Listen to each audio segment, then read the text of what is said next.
Friday afternoon, November 14, 2025. Ayan po guys. So galing si Kuya AG guys sa delivery.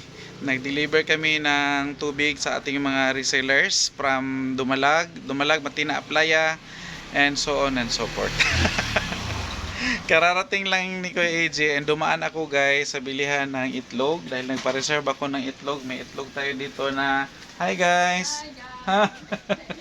May itlog tayo na 6 na tray kasi paubos na yung itlog ko, so kailangan kong dagdagan ang aking itlog. Purya buyag mabinta ang itlog ni Kuya AJ guys, kahit hindi gaanong kalakihan.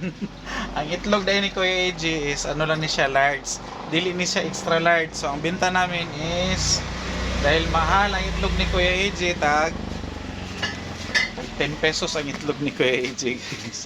And ito, ano ito, repack na daan na asukal at saka harina at saka asin. So naka-repack na siya guys, hindi na mag-effort si Kuya AJ mag-repack.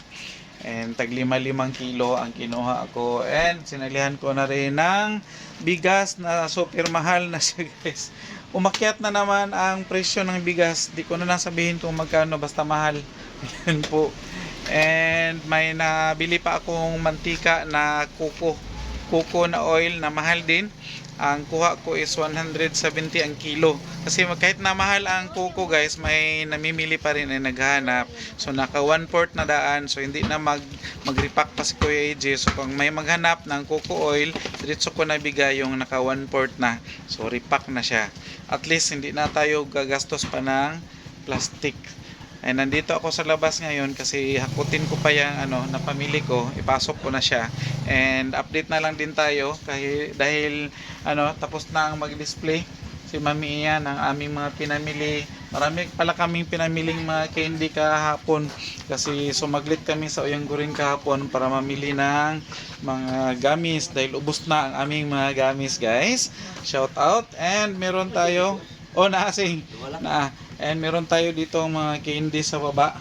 Ayan, mga candies. Hindi lang siya masyado makita dahil may may screen na puti. Pero iba't ibang klaseng candy yan. May mga bago and may mga luma din. Hindi siya luma na old stock, pero mga lumang benta na namin na mga candies. And meron tayong na bit-bit din na mga bagong mga klaseng candy na pambenta na hindi pa na-try or hindi pa nakita ng ating mga customers na mga kabataan dito. So yun ang pasabog ni Kuya AJ. And meron tayo pala dito ang candy prank, candy sour, mga extreme sour at saka mga lollipop. Yan. And the usual na mga candies na binibenta ni Kuya AJ is andyan. Andyan yung mga candies natin na mabenta kahit papaano. And yung ating mga marshmallows na iba't ibang kulay. And dito sa gitna is ang ating naka-showcase na biscuits na hindi siya pwedeng hindi siya i-showcase dahil maalikabukan and baka mapasukan ng or tirahin ng ating mga kaibigan. So kailangan naka-showcase siya. Yan. So balik tayo dito sa aming gami na super mabinta. Meron tayong mango gummy, meron tayong Coca-Cola gummy, and meron tayong burger gummy. And para sa kaalaman ng lahat, tag-piso lang po ang benta ni Kuya AJ sa ating mga gummies. Kasi may iba na nagre-repack, pero ang ginagawa nila is ginawa nilang tag-4-5. So 4-5 okay na rin siya, at least kahit papaano medyo malaki-laki ang tutubuin. Dito kay Kuya AJ, okay na sa akin yung pakunti-kunting tubo, at least mabenta, mabilis siya maubos. So ayan po. And pasok tayo guys dahil kukunin ko lang yung ating cart sa loob. Yan, dito yung ating pa-extension.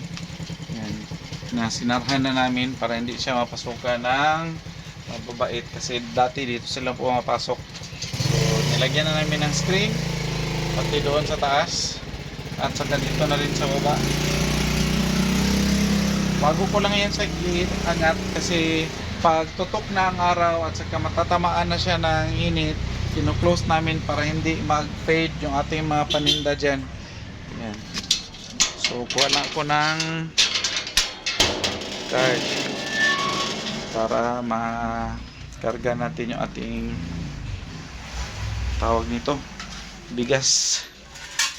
Kaya na yan ni Kuya AJ, pahinay-hinay lang.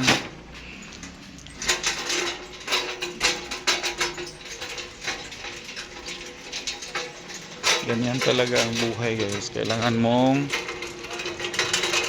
dumiskarte. Kailangan mong gamitin yung mga oras mo na kaysa uuwi ako dito at saka babalik na naman para mamili bago ako umuwi. So, daan ako sa bigasan. Diyan lang naman. Daanan ko lang pa. Galing ako sa tubigan.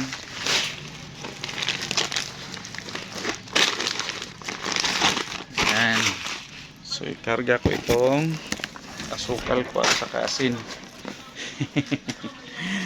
May cart pala kami guys na ganito o 2 wheels. Ang iba is push cart ang tawag nito. Ang iba rin is 2 wheels. 2 wheels ang tawag nila. So ganyan. Pag may mga mabibigat akong dala, ito ang ginagamit ko. At least hindi tayo mabigatan. Saka kung mabigat talaga, at least gagaan konti yung ating ginagawa. So malaking tulong to guys. Sinadya talaga namin na bilhin itong ganito na cart or magkaroon ng ganito kasi noon hirap kaming hirap na magbuhat ng mga mabibigat na walang ganito. So malaking tulong to. Meron din akong ganito isa sa tubigan. I-share ko din yun, i-vlog ko yun. At saka ito maliit lang ito. Yung sa tubigan medyo malaki, mabigat yun kasi tubig ang karga. So ito kahit paano, kargahan mo ng kargahan mo siya ng 2 sako, pwede na. Kasi minsan may mag-order sa akin ng sakong bigas. Kasi nagpapa-order din ako guys ng mga nakasakong bigas. Ihatid ko sa bahay nila, lalo na pag naka-stock na dito sa tindahan.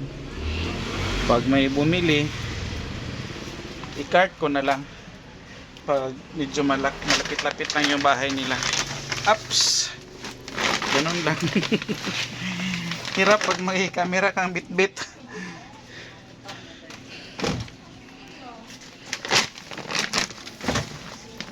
Excuse me, yok. Daan sa daddy. May yoki na ensalada. Oh, ganun siya.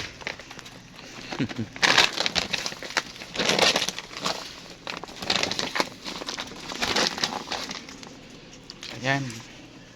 So, isa na lang. Yung itlog na lang. By the way, ang ating itlog guys is hindi na masyadong pahirapan sa stocks. Dahil pag nakapa-reserve ka, meron at meron talagang makukuhang itlog. Abtik lang yun ka magpa-reserve food. Kaya kung makalimot ka, mahutdan ka, wala lang yapon. Miss lang yapon. So ayan, and enough na siguro yung update ni Kuya AJ. Kasi mahirapan ako, itlog yung dala ko. Hindi ko na kayo isama. Kaya bitbiton ko or kargahin ko yung isang or 6 na tray na itlog. Ayan, so bye bye muna for now and God bless us all guys.